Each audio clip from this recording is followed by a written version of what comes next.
What is up, everybody? It is the True Epic Gamer here, and we are back with another UFO 50 video, this time covering a game that we haven't shown on the channel yet, that is called Rock On Island. Just whenever you think you've seen every type of game you could possibly see within UFO 50, they go and throw out a genre that you forgot even exists. Rock On Island is a tower defense game similar to that of Balloon's Tower Defense. And yes, you're thinking of the right game, the game with the super monkey throwing the darts trying to pop all the balloons before they reach the end of the level. You guys are probably getting hit with a huge wave of nostalgia because this is the same game that you played in middle school on Cool Math Games. Which, surprisingly enough, it's still an ongoing franchise. I believe Balloon's Tower Defense 6 is the newest one, but I think it still gets updates even years and years later. So shout out to all those Balloons Tower Defense fans out there. I'm sure you guys were really thrilled whenever you got to this game in the collection. Or if you guys haven't yet tried out UFO 50, maybe this will be the game to push you over the edge. Let me show you guys a little bit of gameplay and see what you think. The story of the game is actually pretty cool, and it starts out by letting you know that the dinosaurs and the humans used to live in harmony until a UFO passed by and dropped a rock. No, it's not a meteor, everybody relax, the dinosaurs aren't going extinct, not yet. But they dropped some kind of strange rock, and it says once the dinosaurs touched this rock, they gained the curse of intelligence. And once they got this knowledge, they decided they were going to get rid of all the humans, and they started taking out the villages one by one until there was only one village left. The last village remaining is the Village of Peace, home to our main character Zola, who is now the commander of all the humans and has vowed to take the island back from the dinosaurs. As you guys can see, if you select the Village of Peace on the level select menu, then you'll actually be able to walk around and talk to all these different people in the Village of Peace, and they'll give you tips and tell you about how different items work, what you can upgrade, and different things like that. There's a lot of really cool features in this game, but what surprised me the most and what differentiated this the most from Balloon's Tower Defense, for example, is that you can actually walk around. You are a weapon in and of yourself, and you can upgrade yourself, and you're by far the most powerful weapon that you can have, being much stronger than all the cavemen that you can upgrade. I found this to be a really cool and unique way to keep the player more engaged during the gameplay because you actually feel like you're involved and you're doing something.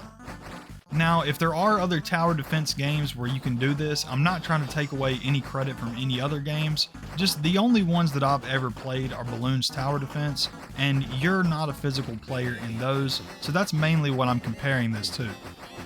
If you take a look at the top left of the screen, you can see the heart. That's how many lives I have left, essentially. You can lose a life by dying, which means an enemy touched you, or obviously if they reach the cave at the end of the level, then your lives will go down as well. Depending on what type of enemy goes through, it could be more than one at a time. Also, if you look on the top left, you can see my currency is basically those chicken legs. And one really cool thing you can do, you won't see me do it in this gameplay, but when you put those fires down, not only do they upgrade the cavemen standing next to them, but if you put a chicken next to it, then a few rounds later, you'll actually cook that chicken and get like plus 30 of the chicken legs, which is a really cool way to gain currency. And last but not least, over there on the left side of the screen, it'll tell you what wave you're on. I believe every level has 10 waves, but the higher levels might end up having more, I'm not sure. I'm only about 5 levels in so far. And it also tells you what type of enemies are going to come next. Each one having a different type of ability. Some of them take a million hits to take out, some of them are extremely quick, and some of them are just, something in the middle. There's also lots of different ways to upgrade your cavemen and different types of cavemen that you can place down. You can do some with spears, some with rocks. My favorite is the big wheel. That's an upgrade after the rock. But that thing just absolutely destroys. It's pretty slow, but it deals an insane amount of damage. You can also put down some fire enemies, and they're good for taking out armored enemies. This game does seem to be quite difficult. I did fail even the first couple of levels a few times, but it definitely seems like the type of game where you start to learn what things work and what things don't through process of elimination. And I'm sure some of you out there are really good at tower defense games anyway.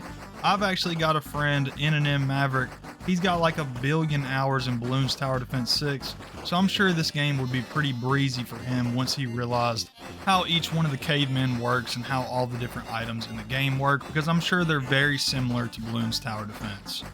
This game really goes to show that there is something in UFO 50 for absolutely every different type of gamer. I highly recommend the game no matter what style of games you enjoy. There's something in here for everybody. I've already baked in 70 hours into UFO 50 and I haven't even really scratched the surface on this game. I think I've beaten less than 10 games, and that's just because I find myself going back to perfect those games, to get those cherries, and this game really just seems to be endless if I'm being honest. I'm not going to drag this video out any longer than it needs to be. I just wanted to show you guys another really cool game in UFO 50. I hope you guys have been enjoying the videos. If you have, make sure to hit that subscribe button. We are inching closer and closer to 1,000 subs. I really do appreciate it, guys. I hope you guys have a wonderful rest of your day. And as always, peace.